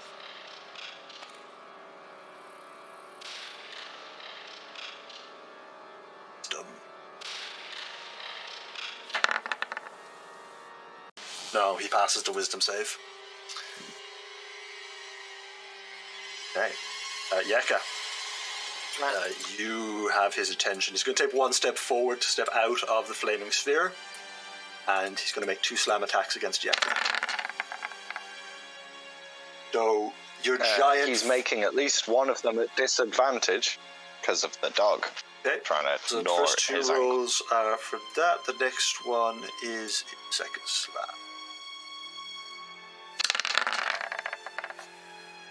Okay, so the first attack misses wildly because being pulled back by the dog. The second one, he shakes it off, swings around with the same hand, catches you high in the side of the head, making your ears ring as you take 12 bludgeoning damage.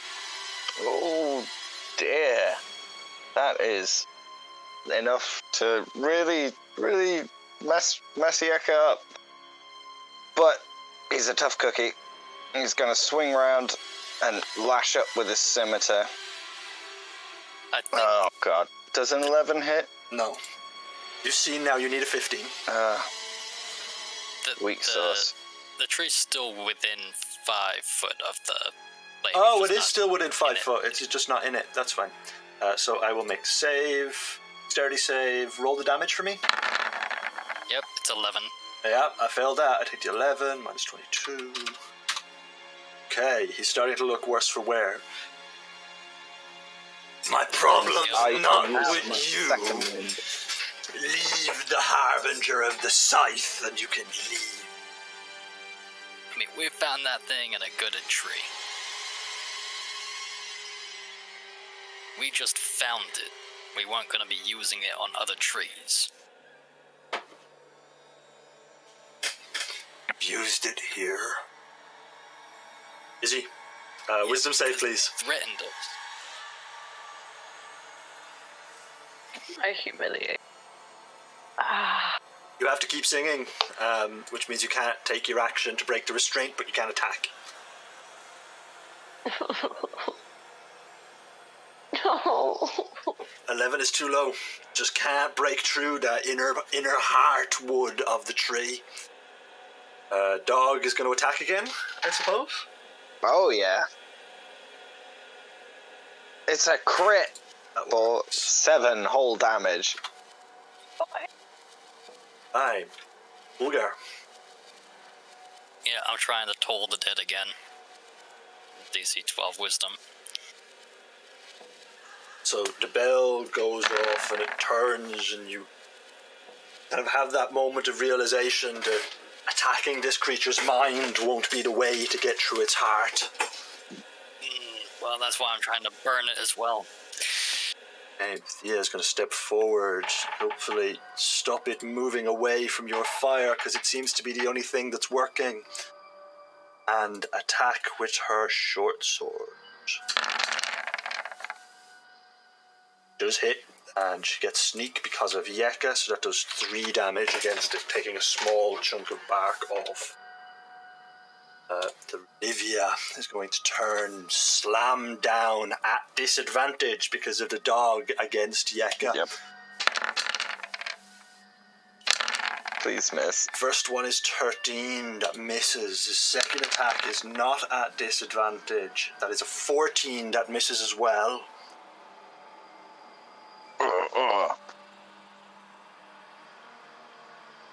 Right, Yeka, it's your turn. Alright, Yeka is going to, having sort of just deflected the 2 blows of this creature, he's going to swing his now oversized scimitar down upon its head. Hopefully. You can do it, Yeka. No, you can't. You can't do anything. Izzy, wisdom save, please. I imagine we're down to singing about childhood stealing from local market sellers. Okay, so you still can't hit it. The dog is going to attack again, and then Fulgar. Can I not hit it, just not make the escape? Oh, sorry, you can attack. Sorry, I thought the 9 was your attack. 13 is too low. Please hit. Oh, God. Blind restraint, so your disadvantage.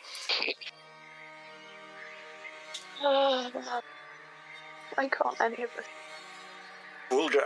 Did Dog want to roll his attack before I do my thing? Yeah, but it takes Nat a minute, so you can do your thing and he can do it in the background. Cool. In that case, You want me to make a dog attack? That was part of the deal. You have the dog. Sorry, I didn't think it was the dog's go yet.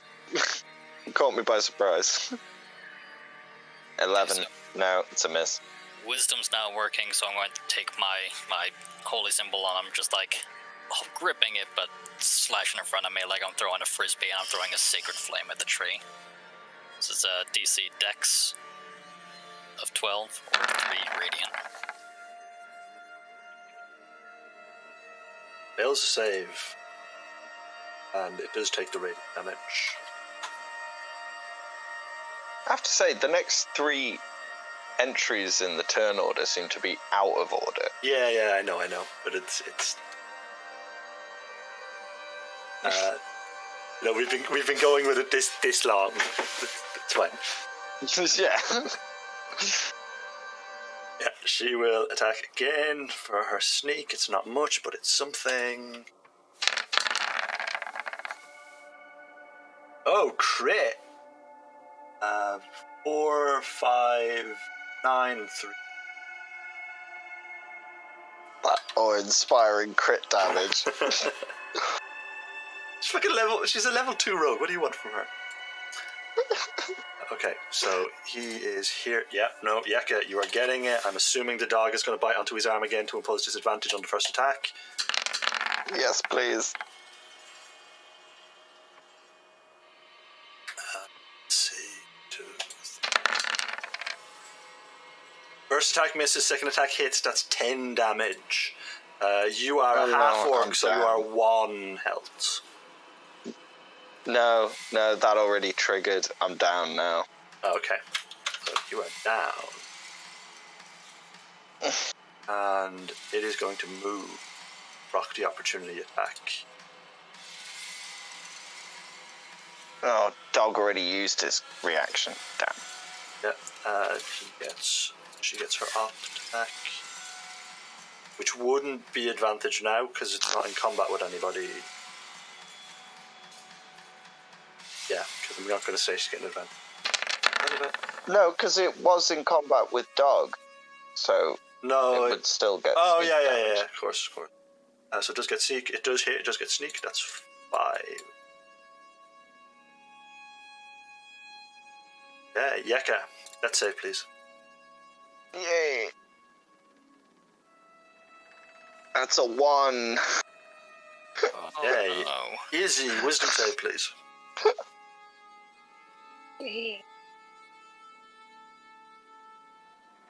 15 passes. You can spend your action to attempt to break the restraint if you want. Yeah? Well, yeah. How do I do that? Or you can hit it. So it's just a strength check. DC 15 strength check. If I continue to hit it from inside, will that confer any disadvantage? No, because you're blinded. Your attacks are restrained, at disadvantage. so your attacks are at disadvantage. So Right, the wisdom save was to not sing. Oh no. Okay, is it a strength save, did you say? No, strength check. Strength check. Yep. Come on. Yes! 15 gets you out. You're no longer restrained, so you can move. Right.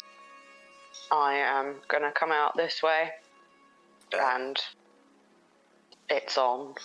Are you disengaging? Like, are you moving further away? No. Okay. No. Right, Doug. Alright, yeah, no, Doug can't do anything to help Yeka, really. I mean, no. Alright, Doug's gonna charge in and take another bite out of, the tree. Okay, roll your attack. And, yep, Well, it's too a low. 12. No, he's grasping and he's pulling away twigs and branches in his jaw, but nothing more substantial or thicker than 2 finger spans has come off, and the creature seems unoffended. Fulgar. Yep, I'm going to risk the opportunity attack to push past Dog, He'll take it. and I'm going to... Yep, He'll take it at disadvantage. Misses. okay. And I'm putting my hands on Yeka and I'm Cure Wounds for 7 healing. Yeah. And for a bonus, I'm going to be pushing the flaming sphere around a little bit. Okay, Tia is going to drop her sword and throw a bottle of oil against a creature. Let's see, does it hit? Does hit. It smashes on the side of the creature, who is now coated in flammable oil. Yeah. Use your fire! And Everybody's in the way. I need a dexterity save off Izzy, please.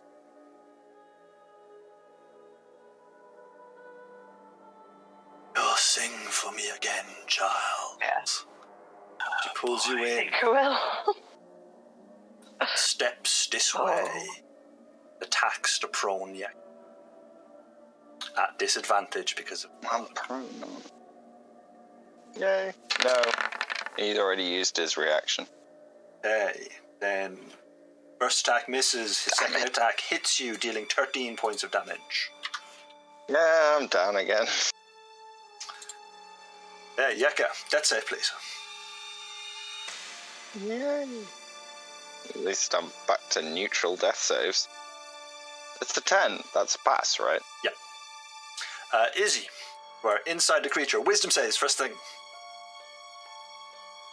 Yay. Sing of your sins once more.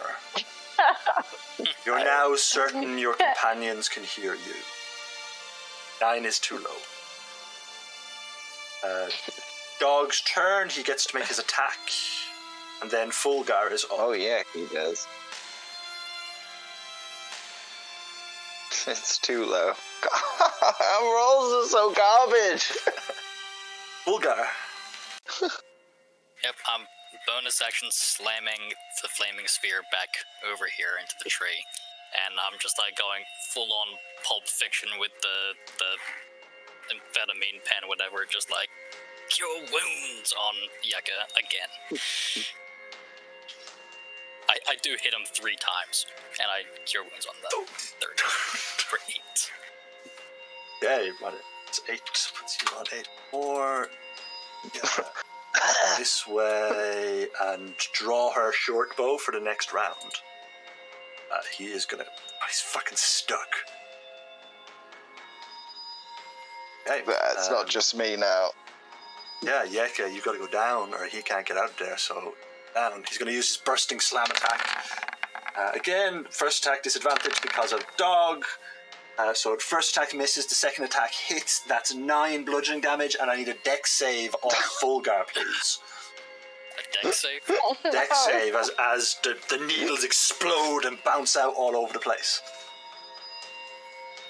16. 16, you pass, so you take half of whatever I roll on 2d4s. 3, so you take 2 damage. No, 1 damage, round in favor of the players. Yeka, death save, please. Oh, and he's going to move this way.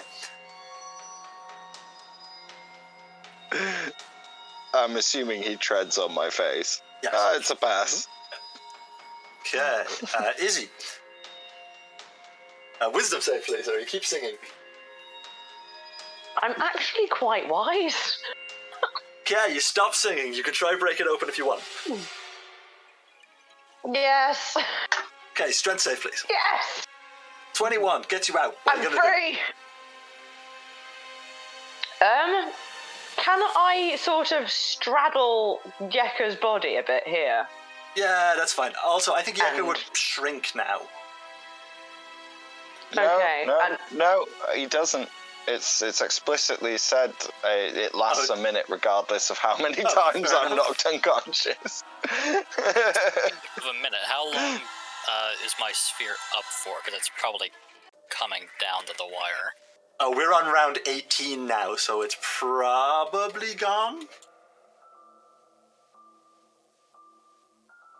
Okay, well, I'll just assume. I'll give you 2 more. I'll give you 2 more because I didn't track it, and I'm not going to go back through the thing Okay, while we're streaming and we've got a viewer and everything. Hi, person who's watching us. Hi, it's probably me. Oh, yeah, no fair. Hi, girl. It's fine. I'm just going to treat this like at home D&D and be done with it. Yeah, I think that's the best. I think that's the way forward. Okay. All right, so All right. Izzy, are you moving away from the creature? No. The creature must be defeated. Okay. Izzy, can you help Yeka? I'm starting to run dry. She has spent her action. Stop going in the tree. This ain't the time. So, dog. A nice sing song. Dog's gonna run over and try and bite a stick that looks meaningful. 18. 18 for hits. 3 damage. Yeah, he gets a good stick. He does. He gets a good stick. He's happy with his stick. The creature is basically unaffected. A Fulgar. Yeah, bonus action, moving the flame into the tree again. Action, cure wounds, and I'm just slapping Yeka in the face, just saying, this is the last time I can do this, Yeka. Okay. For Is 5 the healing. spear when do I take the spear damage now? It says when you end your turn. I don't know if it makes a difference if I hit you with it. Let me double check it. Oh, it's gone a million miles away. I'm not sure. Did the oil that Thea threw on it have any effect? He hasn't with the If you flame? ran the sphere into it, Hasn't taken any fire damage yet. yeah, if you ran the sphere into a creature, that creature must make a saving throw against the sphere's damage, and the sphere stops moving this turn. Okay. You're So, very quiet, Kyle. Sorry, I was told to shush. that's fine. The wife has. Oh, Dex, I fail. Roll your damage for me. 7. 7 times 4 is 28. Okay, so the bark burns up on the creature. The oil ignites, doubling the amount of fire damage that you've just inflicted. It's now trashing wildly, but not dead yet. Tia, seeing her opportunity, will shoot her bow at the creature.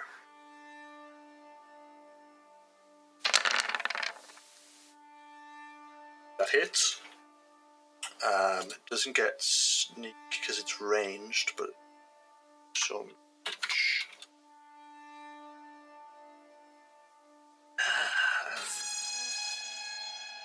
Yeah, no, it's gonna smash Izzy. with its paws. First attack disadvantage because it's a dog.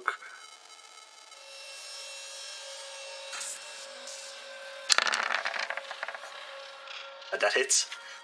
That's 11 bludgeoning damage on top of Izzy, and I need dex saves from Yeka and the dog, please. Mine will be at disadvantage because I'm prone.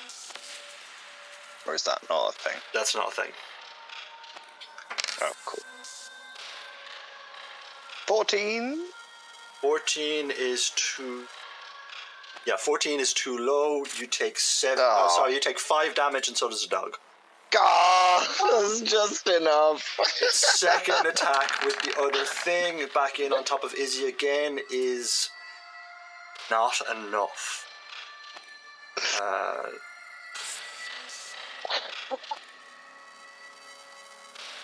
On a hit. So yeah, that's fine. It doesn't blow. It doesn't burst. It just misses.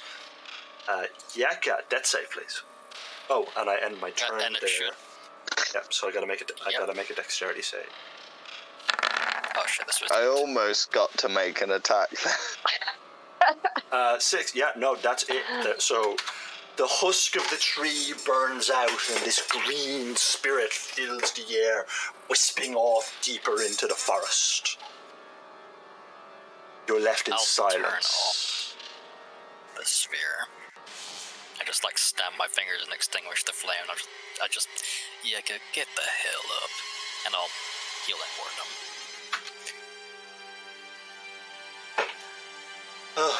Well, that was certainly interesting. Actually, no, I won't because I'm out of spell slots for that. Okay, so I will cure wounds him. Okay. And bonus action, use my channel divinity to regain a spell slot.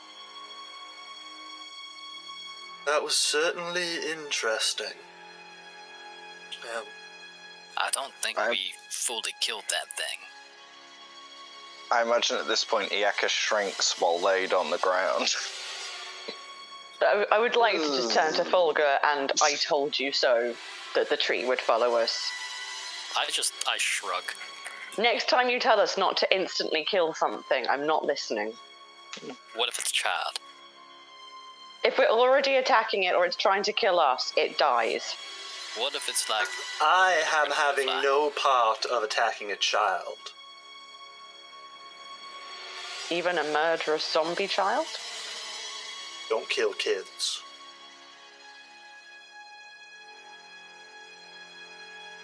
Best Your run soul's from the gotta be zombie saved. children. Yaka's gonna just sort of cough up from where he's laid on the ground. I think it might be lunchtime. I need a break. Do we want to take a break here? I mean, I know we turned those undead, but aren't they going to come back fairly shortly?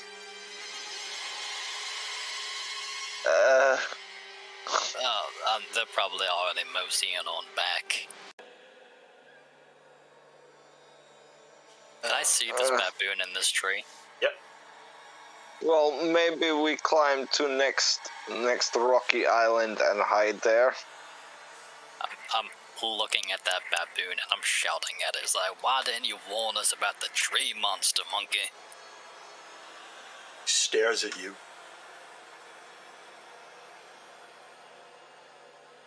I spit. I just spit on the ground. I'm just disgusted. Okay. Moral outrage. And with that, we will end tonight's session here. Thank you all for joining us. And again, same time next week.